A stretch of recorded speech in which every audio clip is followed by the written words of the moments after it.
Mezani mwa Mseto Media tumefikiwa na taarifa mpya kumuhusu Jaji Warioba.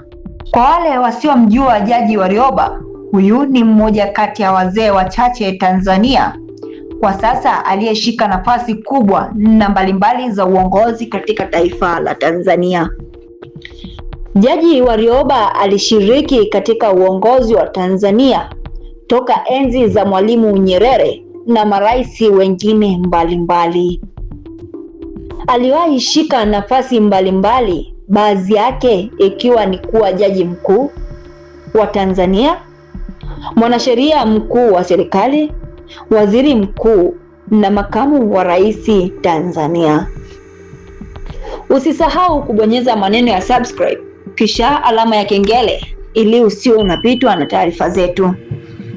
Mei 11, 2026, wanasiasa mbalimbali nchini hasa wa upinzani waliposti mahojiano aliyoyafanya Jaji Warioba, Jenerali Ulimwengu na Alpha Said Mei 9, 2026, ambapo katika mahojiano hayo ya video yenye zaidi ya saa, Jaji Warioba aliongelea ripoti ya Jaji Chande, maridhiano, katiba mpya na mengineyo. Kati ya machache Jaji Warioba aliyoyatamka kwenye mahojiano hayo ni pamoja na kusema kwamba kumekuwa na majaribio na vitisho kutoka kwa watawala kumzuia asiongee, ambapo baadaye alifikia kusema kuwa watu wangu wa karibu wananitahadharisha kuhusu kutekwa kwangu na kuwekewa sumu.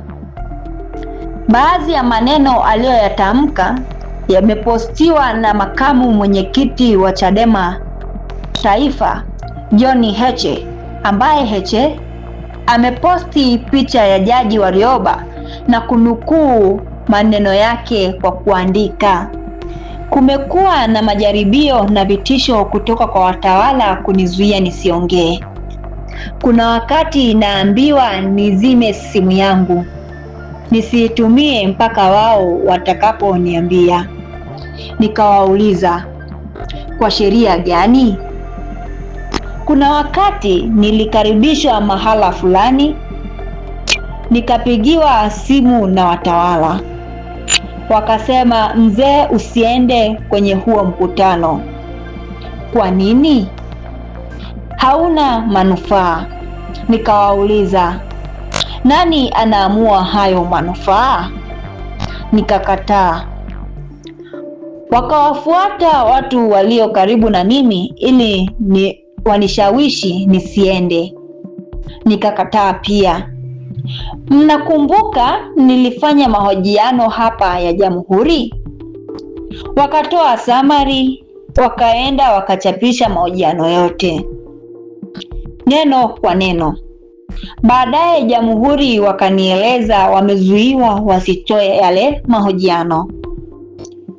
Kuna viongozi wanaogopa kuzungumza na mimi, wanatuma ujumbe kupitia mbali huko. Marafiki zangu wanaogopa wakisema nitatekwa au kupewa sumu. Nawaeleza mimi ni mali ya Mungu, ndiye atakayeamua lini ananihitaji. Mtazamaji wangu, hiyo ni kauli ya Jaji Warioba. Je, wewe una maoni gani? Tuandikie hapa chini na sisi tutasoma. Hii ni Mseto Media na mimi ni Annette Wilson. Hakikisha umesubscribe, comment, like na kushare. Mseto Media, we connect everywhere.